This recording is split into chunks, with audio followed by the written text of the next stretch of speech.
Assalamualaikum warahmatullahi wabarakatuh. Salam sejahtera bagi kita semua.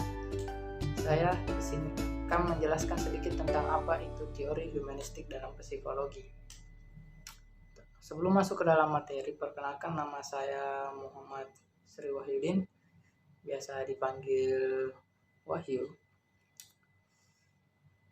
Baik, langsung saja kita ke dalam materi pertama. Teori humanistik. Ilmu psikologi adalah ilmu pengetahuan yang mempelajari tentang pikiran dan perilaku. Kata psikologi berasal dari bahasa Yunani yaitu psei dan logos. Psei diartikan sebagai jiwa atau nafas, sedangkan logos merupakan ilmu. Psikologi dijelaskan sebagai ilmu yang mempelajari tentang jiwa atau kejiwaan. Dalam pengembangannya ada beberapa pendekatan atau aliran dalam ilmu psikologi. Salah satunya adalah psikologi humanistik. Apa itu psikologi humanistik? Psikologi humanistik adalah salah satu pendekatan dalam ilmu psikologi yang memandang manusia sebagai individu yang utuh, memiliki potensi serta mampu mengaktualisasikan dirinya. Aliran humanistik lahir pada akhir tahun 1950 sebagai bentuk respon atau reaksi dari pengembangan pendekatan psikoanalisis dan juga behavioristik. Selanjutnya, ada beberapa asumsi dalam psikologi. Asumsi dalam psikologi humanistik terdapat 3. Yang pertama, manusia memiliki kehendak bebas atau kehendak bebas untuk bergerak. Psikologi humanistik memandang individu pada hakikatnya memiliki potensi dan mampu memaksimalkan dirinya. Hal ini didasarkan dari latar belakang pendekatan psikologi humanistik yang didasari prinsip eksistensialisme, di mana individu memiliki kehendak bebas atau kehendak bebas untuk menjalani kehidupannya dan mampu bertanggung jawab atas dirinya. Dan yang kedua, setiap manusia itu unik dan memiliki potensi. Psikologi humanistik meyakini bahwa setiap individu atau manusia memiliki keinginan dan dorongan untuk menjadikan dirinya lebih baik. Asas ini lahir sebagai nilai yang positif dan fokus pada nilai kemanusiaan, bahwa pada dasarnya setiap individu memiliki potensi dalam dirinya. Dan yang ketiga, individu memiliki kemampuan untuk mengaktualisasikan dirinya. Asumsi berikutnya berasumsi bahwa setiap individu memiliki kebutuhan dasar di dalam hidupnya. Kebutuhan ini mendorong aktualisasi diri yang mencakup pertumbuhan psikologis, memelihara dan kepuasan dalam hidup sebagai motif dasar manusia. Kondisi individu yang tidak mampu memelihara dan kepuasan dalam hidup sebagai motif dasar manusia. Kondisi individu yang tidak mampu mengaktualisasikan dirinya yang terkadang menjadi kendala dalam kepuasan hidup di dalam diri individu. Selanjutnya, ada beberapa tokoh yang berpengaruh dalam teori humanistik ini. Hadirnya psikologi humanistik tidak terlepas dari berbagai tokoh yang terus melakukan penelitian dan melakukan temuan untuk pengembangan psikologi humanistik. Ada beberapa tokoh yang berpengaruh dalam pengembangan psikologi humanistik. Di antaranya yaitu yang pertama, Abraham Maslow. Abraham Maslow 1908 sampai 1970 merupakan tokoh yang dikenal sebagai Bapak Psikologi Humanistik. Menurut Maslow, setiap individu memiliki kecenderungan bawaan untuk mengaktualisasikan dirinya yang bertujuan untuk mengembangkan seluruh potensi yang ada di dalam diri individu tersebut. Maslow mengembangkan hierarki kebutuhan manusia yang mendorong manusia untuk melakukan pertumbuhan dan mencapai kepuasan dalam hidup. Urutan kebutuhan yang dibuat oleh Abraham Maslow membantu individu untuk dapat memelihara dirinya dan menyediakan kebutuhan dasar dirinya, terutama kebutuhan dasar. Adapun Maslow membagi kebutuhan individu atas 5 kebutuhan, diantaranya kebutuhan fisiologis, kebutuhan akan rasa aman, kebutuhan akan rasa memiliki dan kasih sayang, kebutuhan akan diberikan, dan kebutuhan untuk mengaktualisasikan diri. Menurut Maslow, kegagalan untuk memenuhi kebutuhan hierarki dapat membuat individu berada pada kondisi yang tidak memuaskan hingga berujung pada munculnya berbagai hambatan dan gangguan. Selanjutnya, Carl Rogers. Carl Rogers atau yang ternama lengkap Carl Ransom Rogers pada 1902 sampai 1987 merupakan tokoh yang memberikan pengaruh besar pada psikologi humanistik. Sebagai seorang tokoh psikologi humanistik, Rogers berpendapat bahwa setiap individu memiliki potensi dan kemampuan untuk memahami dirinya hingga dapat berfungsi seutuhnya, berfungsi penuh, dan mencapai aktualisasi diri. Menurut Rogers, seseorang yang sehat adalah seseorang yang mampu melakukan aktualisasi atas dirinya. Rogers berpendapat masa lalu memang memberikan pengaruh pada masa sekarang, namun hal yang dapat dilakukan adalah fokus pada keadaan saat ini dan hari ini. Setiap individu yang mampu mengembangkan dan memaksimalkan potensi yang ada pada dirinya adalah bentuk dari aktualisasi diri. Rogers juga mengembangkan perihal konsep diri atau ideal self, dan konsep diri sebenarnya, real self, yang terkadang menjadi salah satu kesulitan bagi individu untuk mencapai aktualisasi atas dirinya. Hal ini dijelaskan dengan terjadinya kongruensi atau kondisi di mana konsep diri ideal dan diri sendiri dapat menjadi konsep diri yang utuh dan terintegrasi.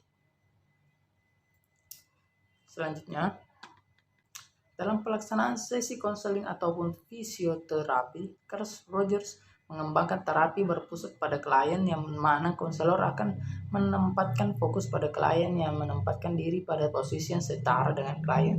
Konselor mendorong klien untuk menerima dirinya seutuhnya atau tanpa syarat, untuk menjadi diri yang otentik atau asli.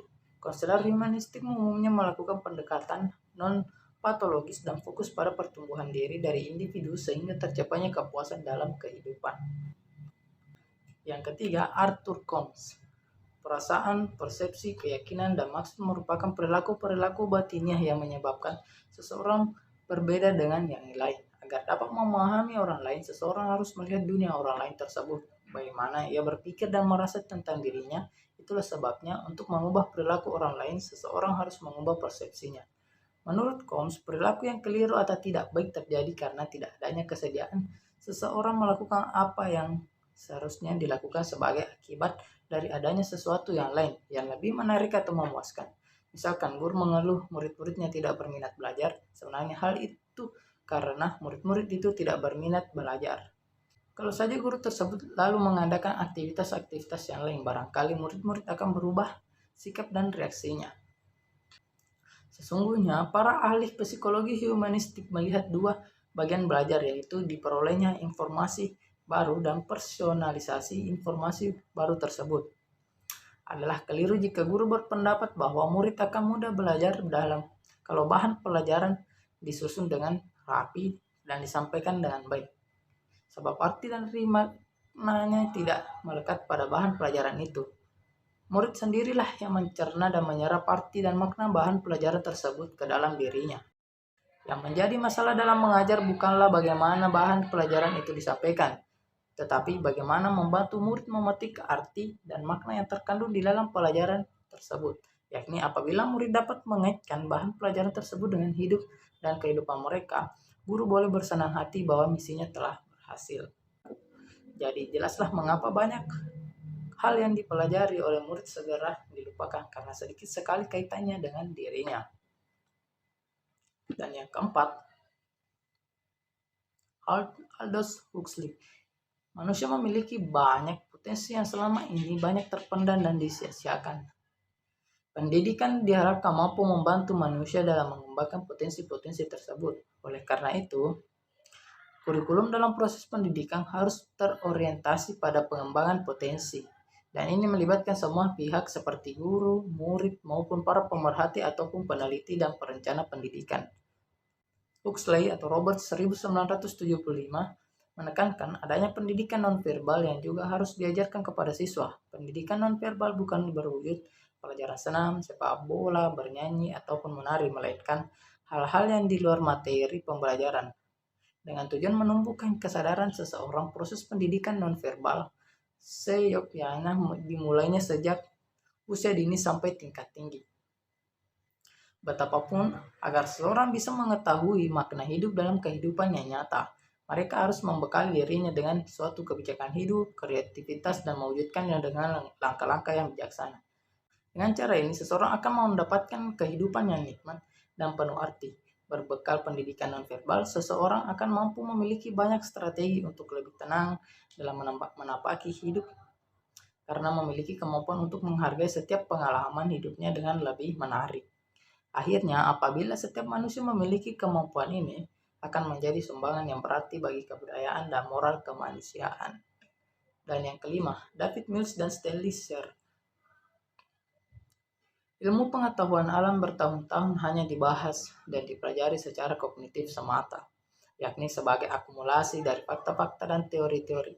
Padahal bagaimanapun, praktik dari ilmu pengetahuan selalu melibatkan elemen-elemen efektif yang meliputi adanya kebutuhan akan pengetahuan, penggunaan intuisi dan imajinasi dalam usaha-usaha kreatif, pengalaman yang menantang, frustasi, dan lain-lain. Berdasarkan fenomena tersebut, David Mills dan Stanley Roberts 1975 mengajukan konsep pendidikan terpadu, yakni proses pendidikan yang mengikutsertakan afeksi atau perasaan murid dalam belajar. Metode-metode efektif yang melibatkan perasaan telah biasa diterapkan pada murid-murid untuk pelajaran IPS, bahasa, dan seni. Sebetulnya, ahli yang memulai merintis usaha ini adalah George Brown, namun kedua ahli ini kemudian mencoba melakukan riset yang bertujuan menemukan aplikasi yang lebih real dalam usaha tersebut. Penggunaan pendekatan terpadu ini dilakukan dalam pembelajaran IPA, pendidikan bisnis, dan bahkan otomotif. Pendekatan terpadu atau content approach merupakan sintesa dari psikologi humanistik, khususnya terapi gestalt dan pendidikan, yang melibatkan integrasi elemen-elemen efektif dan kognitif dalam proses belajar. Elemen kognitif menunjuk pada berpikir, kemampuan verbal, logika, analisa, rasio, dan cara-cara intelektual, sedangkan elemen afektif menunjukkan pada perasaan. Itulah kelima tokoh-tokoh yang berpengaruh dalam teori humanistik. Selanjutnya, pendekatan humanistik menyatakan bahwa diri terdiri dari konsep-konsep unik pada diri kita sendiri. Konsep diri mencakup 3 komponen. Yang pertama, harga diri. Harga diri terdiri dari apa yang kita pikirkan tentang diri kita sendiri. Rogers percaya perasaan harga diri berkembang pada masa kanak-kanak awal, terbentuk dari interaksi anak dengan ayahnya. Yang kedua, citra diri. Bagaimana kita memandang diri kita sendiri. Yang penting untuk kesehatan psikologis yang baik, citra diri mencakup pengaruh citra tubuh kita terhadap kepribadian batin. Cara sederhana, kita mungkin menganggap diri kita sebagai orang yang baik atau buruk, cantik atau jelek. Citra diri mempengaruhi cara seseorang berpikir, merasakan, dan berperilaku di dunia. Dan yang ketiga, tipe ideal. Diri ideal. Kita ingin menjadi orang seperti ini. Ini terdiri dari tujuan dan ambisi kita dalam hidup dan bersifat dinamis, yaitu selalu berubah. Diri ideal di masa kanak-kanak bukanlah diri ideal di usia remaja atau akhir 20-an, dan lain-lain. Itulah tadi 3 komponen dalam konsep diri. Selanjutnya, limitasi psikologi humanistik. Psikologi humanistik hadir memberikan banyak warna dalam pengembangan ilmu psikologi. Psikologi humanistik mendorong seseorang untuk mampu melihat potensi atas dirinya, hingga mendorong individu untuk bertanggung jawab atas dirinya sendiri, kendati kebermanfaatannya yang dapat dirasakan dengan baik oleh berbagai pihak. Psikologi humanistik tetap memiliki kekurangan ataupun batasan. Salah satu batasan dan kritikan terhadap psikologi humanistik ialah bagaimana psikologi humanistik menggunakan pengalaman subjektif dari individu sebagai acuan. Hal tersebut dianggap sebagai sesuatu yang sulit untuk diukur secara objektif. Dan selanjutnya, berikut banyak sekali hal-hal yang merupakan aplikasi dari teori-teori humanistik. Walaupun hanya akan ditampilkan sebagai aplikasi dalam proses pembelajaran dikarenakan keterbatasan ruang dan waktu. Yang pertama, open education atau pendidikan terbuka.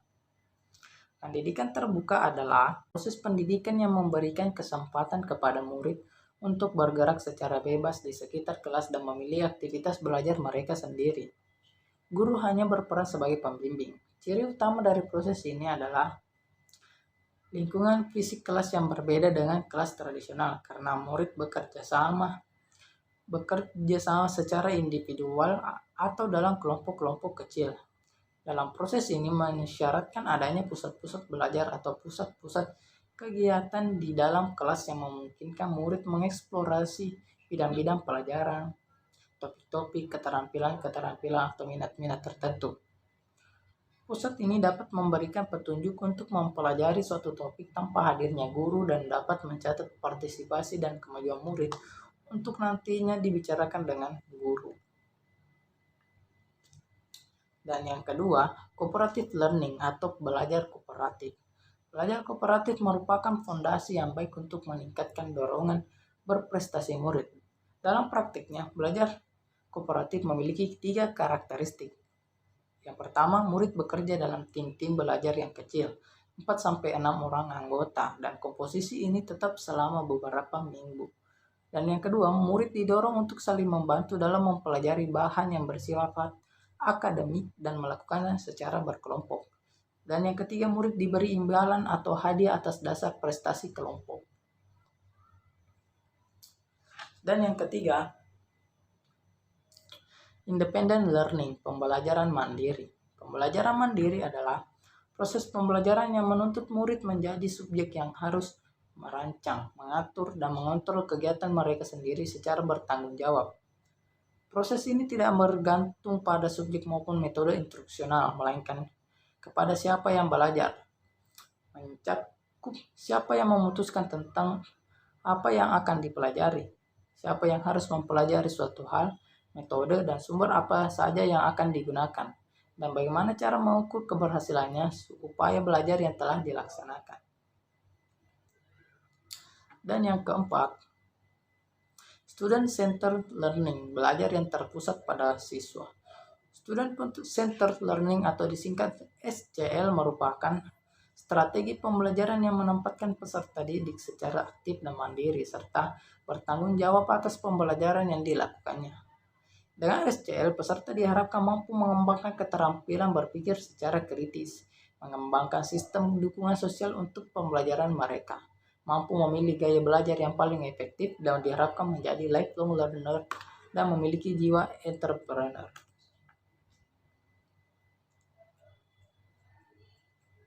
Selanjutnya, penerapan aliran psikologi dalam dunia pendidikan. Yang pertama, fokus pada pertumbuhan pribadi. Dalam pendidikan yang menerapkan aliran psikologi humanistik, guru lebih mementingkan pertumbuhan pribadi dan pengembangan diri siswa. Guru lebih condong membantu siswa untuk mengenali potensi mereka dan mencapai aktualisasi diri. Dan yang kedua, pembelajaran yang aktif. Pendekatan humanistik mendorong pembelajaran yang aktif. Guru memberikan siswa kebebasan untuk mengeksplorasi dan mengejar minat mereka sendiri dalam pembelajaran. Siswa diajak untuk berpikir kritis, berdiskusi, dan berpartisipasi secara aktif dalam proses pembelajaran. Dan yang ketiga, pentingnya kasih sayang dan penerimaan. Aliran psikologi humanistik menggarisbawahi pentingnya kasih sayang, penerimaan, dan dukungan dalam pembelajaran. Guru menciptakan lingkungan yang positif yang mana siswa merasa didengar dan dihargai. Keempat, penghargaan terhadap perbedaan. Humanistik menghargai keragaman individu. Pendidikan yang mengadopsi pendekatan ini menghormati perbedaan dalam gaya belajar, minat, dan kemampuan siswa. Guru mencari cara untuk menyesuaikan pendekatan mereka sesuai dengan kebutuhan masing-masing siswa. Dan yang kelima, pendekatan guru sebagai fasilitator. Guru berperan sebagai fasilitator dalam pembelajaran, bukan hanya sebagai sumber pengetahuan. Selain itu, guru membantu siswa dalam menemukan pengembangan minatnya. Siswa memberikan panduan dan dukungan yang dibutuhkan siswa sekaligus memberikan ruang untuk eksplorasi. Selanjutnya 6. Pengembangan keterampilan sosial. Aliran psikologi humanistik juga menekankan pengembangan keterampilan sosial dan emosional siswa. Hal ini membantu siswa dalam melakukan interaksi secara baik. Secara keseluruhan, aliran psikologi humanistik dalam pendidikan bertujuan untuk menciptakan lingkungan yang mendukung pertumbuhan positif siswa, pengembangan potensi mereka, dan pencapaian aktualisasi diri. Baik, itulah sedikit tentang teori-teori humanistik. Apabila ada kesalahan dalam pengucapan atau penyampaian saya, mohon dimaafkan. Wabillahi taufiq wal hidayah. Wassalamualaikum warahmatullahi wabarakatuh.